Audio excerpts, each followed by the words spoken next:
our program, The Man Space. Marcin and I are super excited to welcome our audience and our featured guest today. And why did we start doing the Man Space conversation? And what are we trying to accomplish from it? All over the world, we are raising sons and we are raising boys to become men, all the while telling them, boys don't feel, boys don't cry, boys don't talk about feelings. And we've raised multiple generations of men who are unable to understand their own emotions, articulate them, talk about them, and deal with them. And then we blame them for not engaging, not feeling, not being human, when that is how we have constructed their entire upbringing. And it's about time that men and women came together and said, we're going to take a time out. We're going to flip the script and we are going to start understanding that we are fundamentally human. Therefore, we are feeling creatures who happen to think and act. And we are going to hold space for men to take that transformational journey. And we're going to raise our sons differently.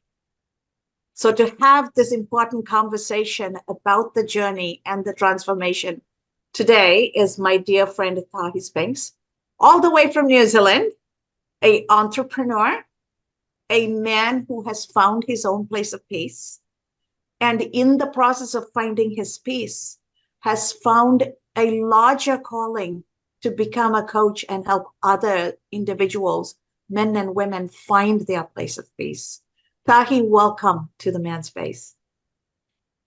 Thank you so much. And it's a real honor to be here. And I really want to acknowledge both of you for creating a space like this. It's so important in the world right now. We have such an imbalance of masculinity, toxic masculinity, divine masculinity is sort of falling behind, as well as divine femininity. There's a lot of feminine people carry masculine energy. So there's a time where this is a time where we need to start balancing and getting back to who we are as a people with a balanced masculine feminine energy. So yeah, congratulations on creating a space like this, not just having, there are so many spaces talking about female energies and female entrepreneur spaces, there's female talk spaces, there's female groups you can go to.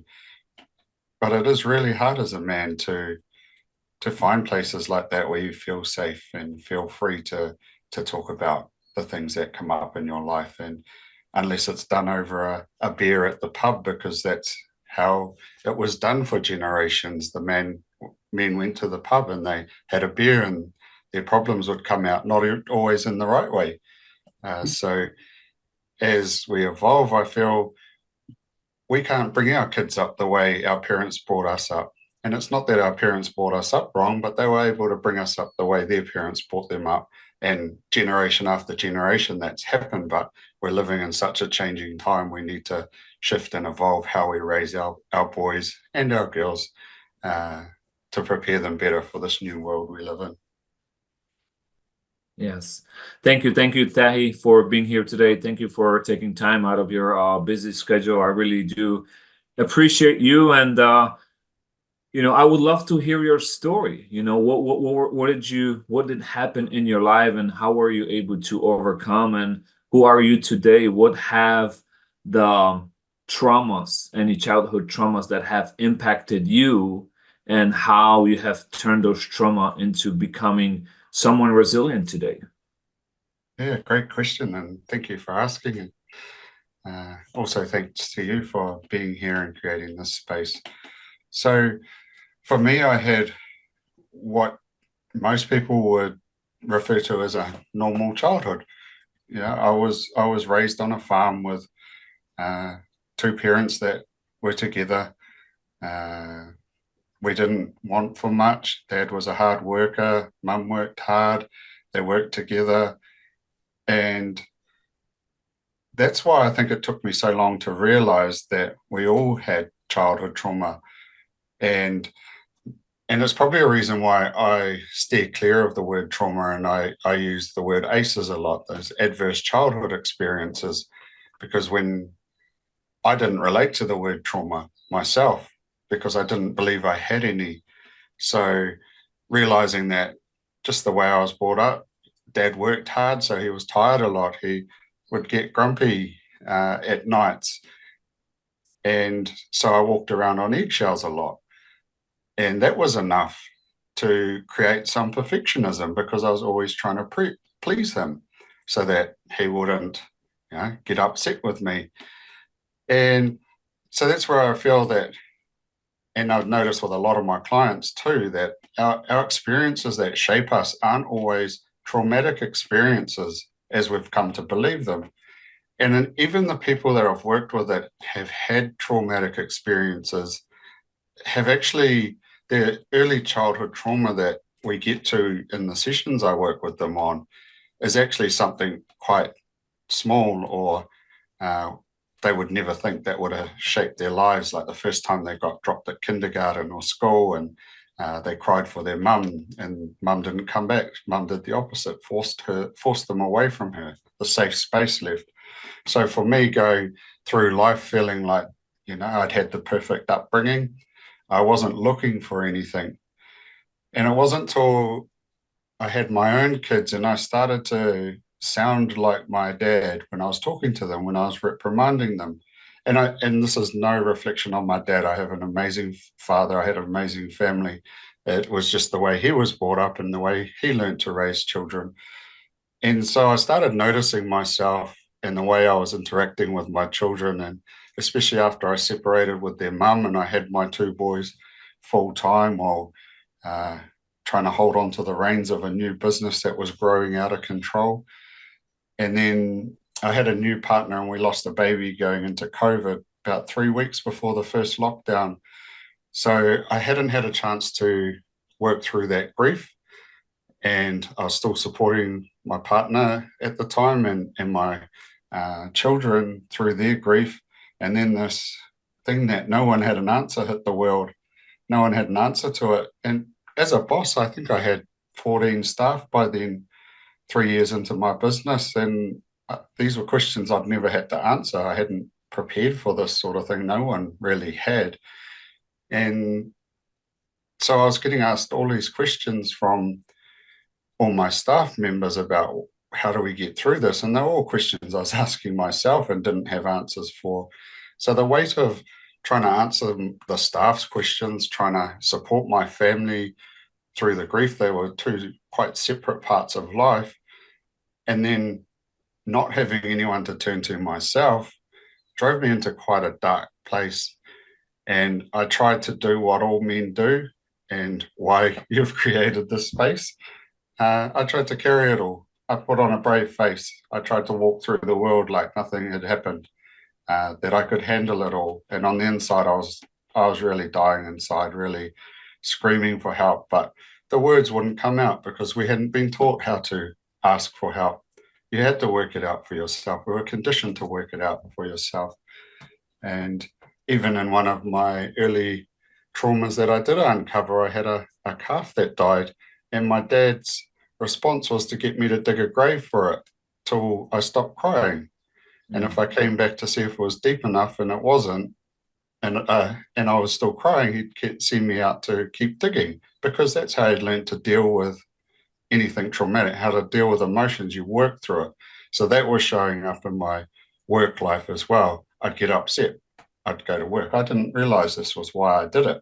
But that happened when I was 7 years old and I was still working this way. So luckily for me, I plucked up the courage to reach out, and I found a coach that could help me with that. And I'm forever grateful to her for taking me through the process to free myself. So Thank you. Thank you so much for sharing that. That is a lot coming at you, right? You're a father raising children alone. You have a partner, and both of you had just lost the baby. You're an entrepreneur in the electrical business, and you can't go anywhere to do work. And now you have to have answers to support all the 14 families of your employees, right? That's an enormous amount of pressure. So glad that you found a coach you can work with, you can turn to. How has the coaching process transformed you? One. And two, how did you realize you wanted to take that gift you were given through that process to now be the one gifting that coaching's resolution for others? Yeah, thank you for asking that. The process itself was amazing. It was my first time, my first step into doing any work on myself. And I realized why through that process. My mum was a healer, and in my teenage years, my mum started going next door. We moved off the farm and we lived next to a spiritual center. So mum would be next door a lot at the spiritual center healing, and I was at home a lot. So I thought that to become a healer, to work in that field, or even to ask for help in that field, you had to leave your family, because that was what I experienced. Again, not the truth. I have the most loving, caring mum, and she was just on her own path. So the process took a little bit for me to open up. I'd never been on a Zoom call before. For starters, this was all new to us as well. And to be on a Zoom call with 20 odd Americans, and I was going to say back then it was mostly women on these calls. Now it still is quite often the majority women. So trying to open up in front of a group of strangers, mostly women, was quite tough. But I'm glad I did, and the support I found, and the changes, and realizing that there are people out in the world that are wanting connection rather than separation, and finding those people, because there's so much separation happening around the world right now, and it's going downhill, unfortunately. So keeping on reaching out, and I actually started to work with more coaches, more healers, and learn more and more. And over that, so in the first 3 years of business, we went to 7 figures in those first 3 years. In the next 2 to 3 years, I worked my way to full autonomy, from being 80, 90 hours a week to now freeing myself up, where I have an amazing team that are empowered to take care of their own positions in the company and do the job. And I'm forever grateful to them, because it allows me to help more people. So having that freedom inside myself and being able to let go, like I wouldn't even let anyone decide what happened in the first hour on Monday, let alone the whole week. I was a control freak, because of the fears that I was carrying. What would my dad think, essentially, most of it came back to. So yeah, just being able to let go of that, and realize that the world didn't fall apart. The business actually tripled its income over that year. It was better without me there 24/7 watching over, and controlling everyone, essentially micromanaging, and setting up so much for my staff to prepare ahead of them, that they never really needed to take responsibility. So they took a back seat, and they were never given the reins to actually take control of their jobs and show that they were amazing at what they could do, and they were trained for it. So when I felt that freedom and that time freedom, and got to spend more time with my children, more quality time, actually being present in that time, I realized that a lot more people need to feel like this. So many people deserve to feel like this. And before COVID, probably a year or two before, I lost a friend to suicide, a guy who he didn't open up to anyone. No one knew he was struggling. And from the outside looking in, he was probably seen in the light that I was seen in, that I was successful, everything was going well, I had it all together, nothing to want for. And so people come around you, but not to ask how you're doing, but to ask for what you're doing. How do I be like you? And that pressure got too much for him. So I realized I needed to be there for more people. I needed to help people that want the help. You can only offer the help, put yourself out there. I recorded a reel this morning talking about how if the river was in flood and someone was clinging to the tree and you hadn't, and no one knew you owned a helicopter, then how would anyone know to get you to come and save that person off the tree?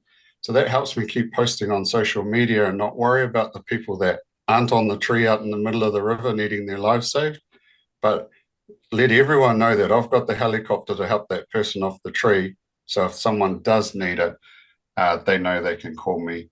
And some people will choose to wait until the water resides, and that's okay too. But I'm here for those that choose to want help off there or want some supplies while they're out there.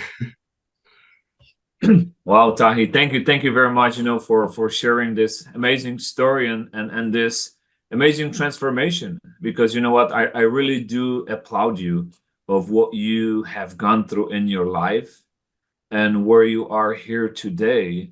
And as you're speaking, it's just I'm being like so pulled into your story, because as I'm listening, there's so many business owners out there, entrepreneurs, men in very successful positions. And as you said, that, you know what, everyone looked at you and saw how successful you were, but no one really asked, how are you doing? Yeah. What is going on in your life? Right? People always see the success on the outside, but they haven't seen what you have gone through to become the person that you are here today. Yeah. 100%. What would you say, to business executives, businessmen, entrepreneurs out there that are in very high stressful positions, that are dealing with the fear, with the anxiety, with the depression? What would you tell them today? Firstly, I'd ask how they are doing. Like, if you're listening to this, how are you doing? What is going on in your life right now? Have you actually taken a pause and assessed where you're at?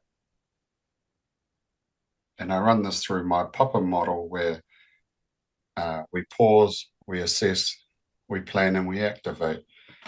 And often in that environment, people haven't even paused to actually see where they're at themselves. And so it's taking that time to have self-assessment, that self-assessment time, which essentially was forced on me by COVID. And I realized what was going on inside me because I had to sit with myself.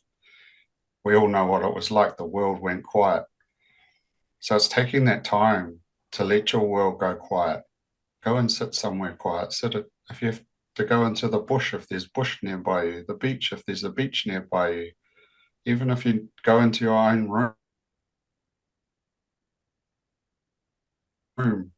go sit in a sauna, whatever it is that you need to do to find that quiet space.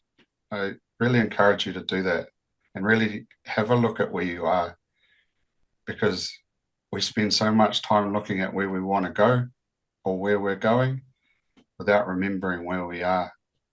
And that can often lead us into down a distorted path and do things the hard way. We may even sit and realize we're already there, and we are actually living our goals of the past, but we've shifted our goals because we didn't want to achieve. We had a fear of success. That's where I got to.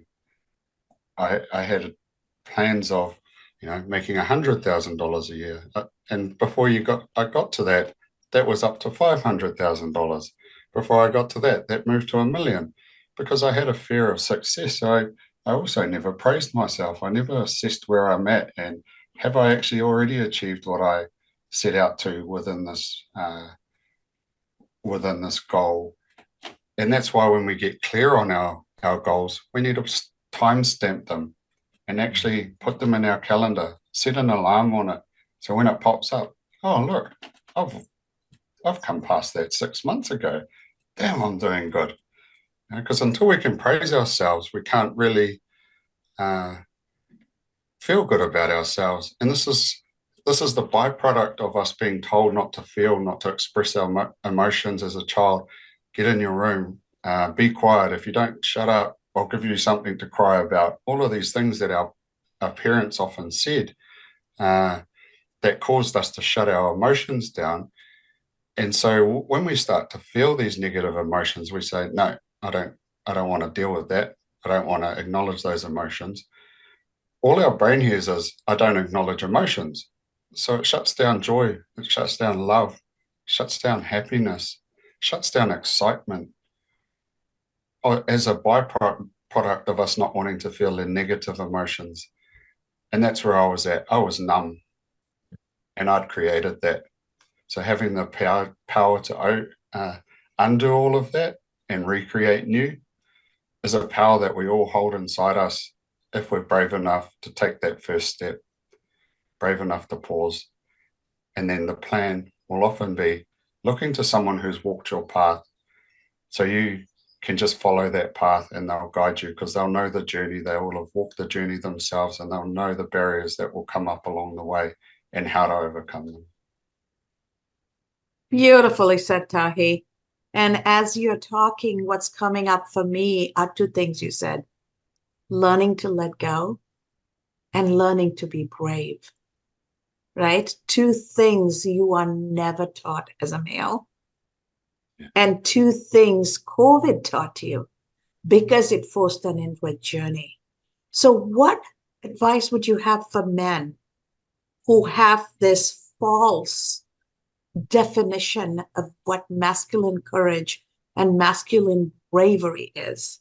It's not about fighting and winning and beating another person up, but it is about mastering yourself, owning your power, and coming from that power to your place of peace, to be the human that you were created to be, right? That masculine energy and that masculine power is not toxic. What advice would you have for men who have the ability to take and find it, or the ones who are not yet aware how to start? And I guess I will change my tone a little bit to talk to these men, because they will respond to a little bit more of an assertive approach. You need to change. Stop blaming the world. Stop looking outward. That's where the anger is coming from.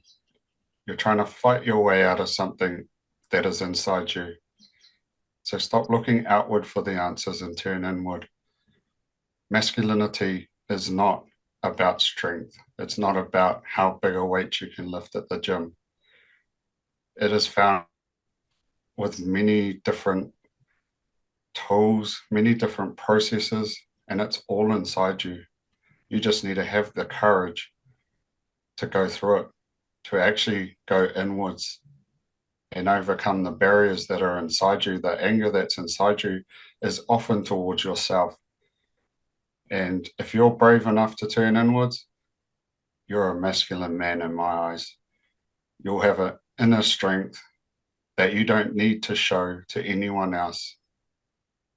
They'll feel it. They'll feel the power within you. You'll never have to prove yourself to anyone again, because all you're trying to do is prove yourself to you. And if that is you that I'm talking to, I'm always here for you.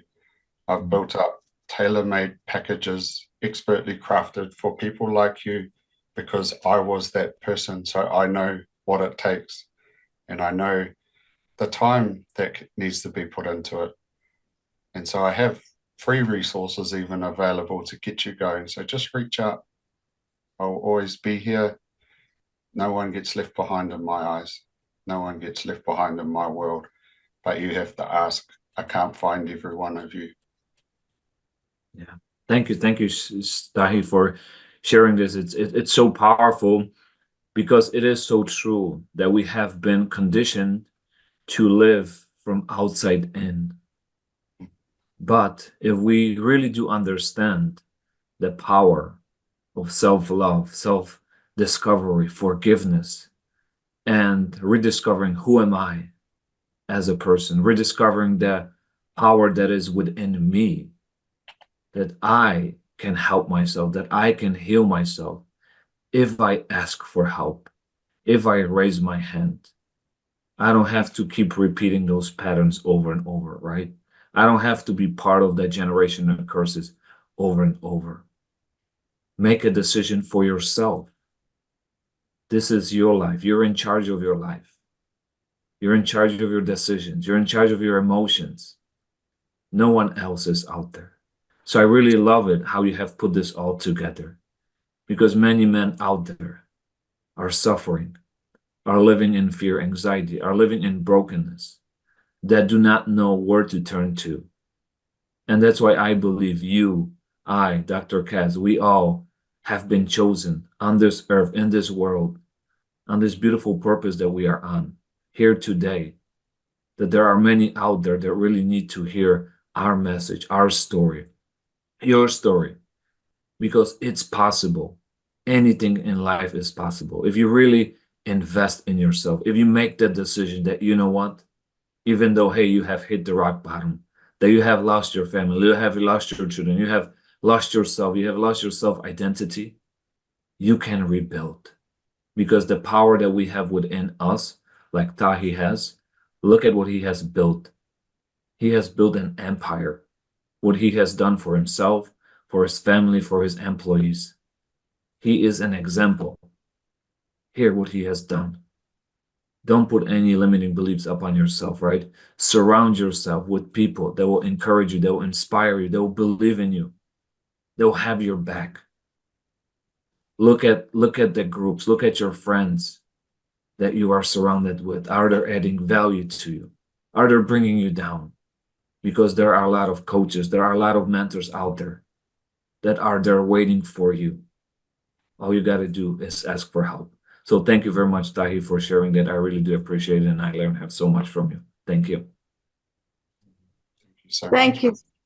Thank you so much, Tahi. We are going to make sure your contact information and everything is available with the release for people to reach out to you and get in touch with you. And this has been an amazing conversation.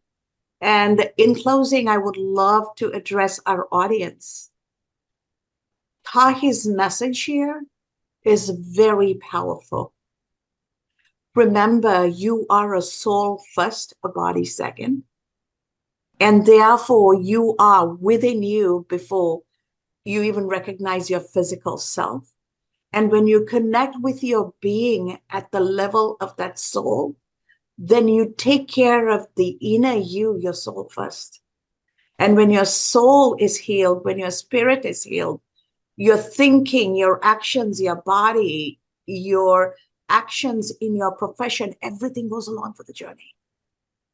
So take that pause. Please take that pause. It doesn't matter how well you're doing financially. Take that pause, because your spirit and your soul needs you. You are not just a being making money or a being providing support. Show up for yourself first, so that you can be there to show up for your loved ones. And remember, reach out to Tahi when you have questions. And we as a community are here to support you. Ultimately, we only succeed because we show up together and we hold space for each other and we heal each other. So go out there and start healing and find people to heal alongside with. Thank you.